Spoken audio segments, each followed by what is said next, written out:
Assalamualaikum semuanya, ketemu lagi. Welcome back to the Maksum Family.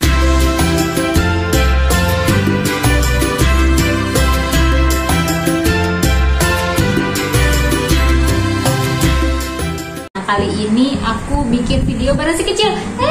Turun dia. Jadi dia kebetulan baru bangun tidur. Aku habis siap-siap mau bikin video, dia bangun. Ya udah deh, aku ajak aja buat bikin video. Nah, kali ini aku mau bikin video tentang tips bisnis lagi. Nah, kali ini temanya tentang menjadi reseller atau jadi produsen. Karena banyak banget teman-teman yang baru mau memulai bisnis tuh bingung, mau aku mendingan jadi reseller atau jadi produsen ya. Oke, kenapa aku mau sharing tentang jadi reseller atau jadi produsen untuk yang baru memulai bisnis? Karena kebetulan memang ada beberapa teman yang nanya ke aku tentang sebenarnya kalau mau mulai usaha itu lebih mending jadi reseller atau jadi produsen ya. Banyak beberapa yang nanya kayak gitu. Nah, aku coba share. Aku mau sharing dari pengalamanku selama bisnis online. Kebetulan aku itu bisnis online udah dari tahun 2011. Nah, sekarang jadi udah lumayan lama ya, mudah-mudahan gitu. Buat teman-teman dari 2011 aku udah mulai bisnis online. Nah, jadi dulu itu aku dari tahun 2011 itu aku memutuskan untuk bisnis online menjadi reseller dulu. Jadi aku jadi reseller dulu, jualin produk orang dulu. Terus aku baru jualin produk sendiri. Aku mulai memutuskan menjadi produsen itu setelah sekitar tahun 2015-2016 lah. Nah, itu baru aku memutuskan untuk menjadi produsen. Nah, kenapa dulu aku memutuskan untuk menjadi reseller dulu? Karena waktu itu kalau aku menjadi produsen, langsung memutuskan jadi produsen, aku itu merasa aku akan udah pusing duluan sama proses produksi yang baik dan benar gitu. Dan itu proses belum lagi proses packaging segala macam gitu kan. Karena kan pada saat produksi kan kita benar-benar harus bikin produk yang benar-benar bagus supaya supaya customer tuh seneng gitu setelah menerima produk kita gitu, dan dan tidak membahayakan branding atau membahayakan merek kita gitu. Jadi kita harus benar-benar memproduksi sesuatu yang bagus gitu kan. Nah, untuk memproduksi sesuatu yang bagus itu kan butuh proses ilmu yang bagus kan gitu, ilmu yang baik, dan kita harus mempelajari banyak hal lah pokoknya, dari proses awal mencari material gitu, mencari bahan mentahnya, terus prosesnya, terus jadinya, packagingnya, belum lagi proses menjualnya, pemasarannya. Nah, kalau udah jadi tapi pas di pemasarinnya nggak bagus kan, kita cuman akhirnya bukan buang-buang ya, akhirnya jadi barang dead stock, terus modal udah dimasukin ke barang produksi nggak laku karena kita nggak bisa memasarin, jadi ya sudah gitu. Maksudnya akhirnya bisnis jadi susah jalan gitu kan, apalagi kita baru mulai banget. Jadi aku memutuskan untuk jadi reseller dulu waktu itu. Reseller apa, dan aku apa aja waktu itu, aku jualin banyak, ganti-ganti banyak produk yang aku jual waktu itu. Waktu jadi jualin produk orang itu, bahkan aku pertama mulai dari jualan cemilan. Waktu jualan coklat kiloan aku jualin boneka, jualin bantal waktu itu pernah juga. Terus aku juga pernah jualin apalagi ya, baju juga, gitu. Baju juga yang pasti baju juga aku pasti pernah, karena habis itu aku jadi produsen baju muslimah gitu kan. Terus aku pokoknya banyak lah barang yang udah aku cobain ngambil dari orang lain, jadi aku menjual produk orang lain gitu. Nah, enaknya pada saat aku menjadi reseller, resiko yang aku dapatkan tuh kecil gitu, karena aku sudah dapat barangnya, aku udah punya barangnya, aku tinggal masarin aja. Jadi aku nggak pusing tentang produksi. Jadi aku bener-bener fokus ke pemasaran aja gitu. Dan untungnya pun lumayan gitu, karena biasanya produsen kan ngasih diskon tuh ya kalau kita ngambil banyak gitu, ngasih harga grosir lah. Nah, itu untungnya udah cukup lumayan kok. Nah, itu untuk kita sambil belajar bisnis, untuk mengawali bisnis kita gitu. Jadi waktu itu akhirnya aku memutuskan untuk menjadi reseller atau menjual produk orang lain. Oke, selanjutnya aku coba detailin satu persatu, aku sharing tentang apa sih kelebihan dan kekurangan menjadi reseller dan produsen. Oke, pertama kita bahas untuk menjadi reseller dulu ya. Apa sih kekurangan dan kelebihan untuk menjadi reseller? Oke, kelebihan menjadi reseller yang pertama adalah resikonya lebih sedikit dibandingkan menjadi produsen.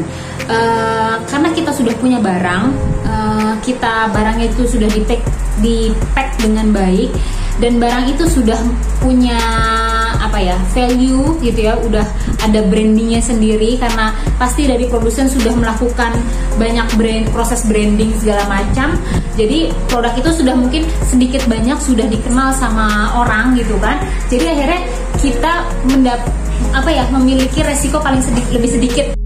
Maksudnya tuh resiko apa? Resiko barang itu nggak laku gitu. Jadi resiko barang itu nggak laku tuh lebih sedikit dibandingkan saat kita jadi produsen gitu. Jadi karena barang itu kan memang udah ada udah ada proses brandingnya gitu kan. Dan kita pun waktu mau jadi resellernya juga kan pasti udah melihat track record brand itu kan. Maksudnya, oh ini kita mau jualin produk ini nih gitu. Oh ini track recordnya bagus nih produk ini gitu kan. Begitu laku nih di pasaran, yang suka meminat banyak.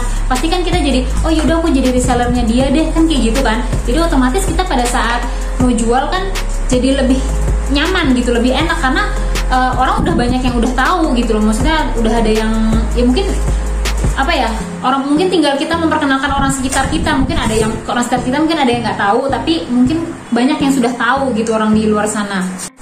Terus yang kedua, keuntungan menjadi reseller adalah biasanya untungnya lebih besar justru daripada produsen per produknya ya. Karena biasanya produsen itu kan ngambil untungnya itu, setahu saya ya, biasanya itu lebih sedikit ngambil untungnya, karena kan apalagi dia jualnya kan rata-rata jualnya grosir.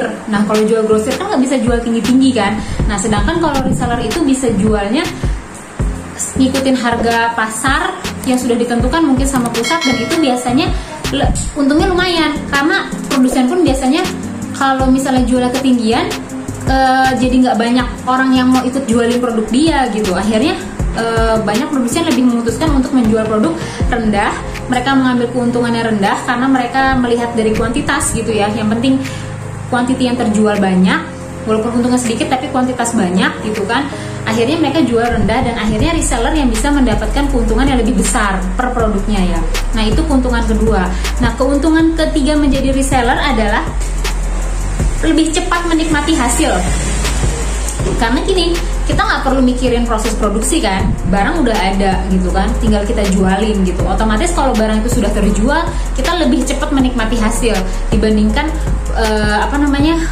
saat kita menjadi produsen. Karena saat menjadi produsen kita harus mikirin gimana sih produksi gitu-gitu kan. Nah jadi otomatis sebagai reseller kita akan lebih cepat menikmati hasil. Oke, lalu apa sih kekurangannya saat menjadi reseller? Jadi pertama adalah semangat jualan tuh saat menjadi reseller tuh kadang naik dan kadang turun, karena kita kan nggak menjual produk sendiri ya, kita menjual produk orang lain. Jadi kadang kita ngerasa ya sudah, karena menjual produk orang lain dan tidak memikirkan masalah produksi, dead stock yang banyak segala macam gitu, tidak memikirkan masalah pegawai dan lain-lain. Jadi pada saat menjadi reseller tuh kita kadang semangat jualan tuh gampang naik turun. Terus kekurangan yang kedua adalah kita itu terikat kadang dengan sistem dan aturan bisnis dari pusat, dari produsen gitu, yang nggak bisa kita tawar. Terus yang ketiga adalah terkadang kita itu tidak bisa menentukan harga pasar sendiri. Mau ngasih harga yang lebih murah atau yang lebih tinggi tuh kadang sulit gitu, karena produsen biasanya sudah menentukan harganya segini ya gitu.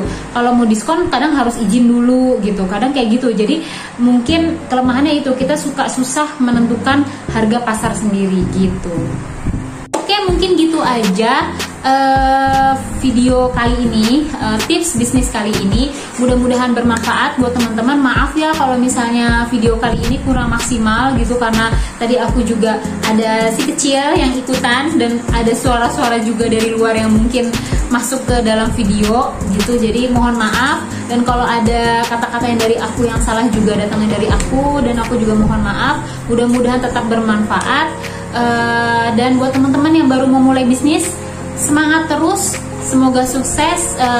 Boleh kapan-kapan kalau kita mau diskusi, mau tanya-tanya, boleh DM ke Instagram aku @irmavalisa gitu. Sekalian follow juga ya gitu, jangan lupa. Boleh teman-teman nanti chat aku di DM, insya Allah aku bakal jawab gitu. Dan jangan lupa juga like, comment, share, and subscribe channel The Maksum Family. Share sebanyak-banyaknya video ini kalau teman-teman merasa bermanfaat. Share sebanyak-banyaknya ke teman-teman, di sosial media teman-teman. Kenapa? Karena kalau ini bermanfaat, terus habis itu teman-teman share, terus bisa bermanfaat buat teman-teman yang lainnya. Teman-teman insya Allah juga dapat pahala dari sharing kebaikan. Oke, gitu aja. Makasih banyak. Wassalamualaikum warahmatullahi wabarakatuh. Nah, itu tadi kekurangan dan kelebihan dari reseller. Untuk kekurangan dan kelebihan dari produsen, kita lanjut ke video part 2 ya. Jangan lupa langsung tonton ke video selanjutnya.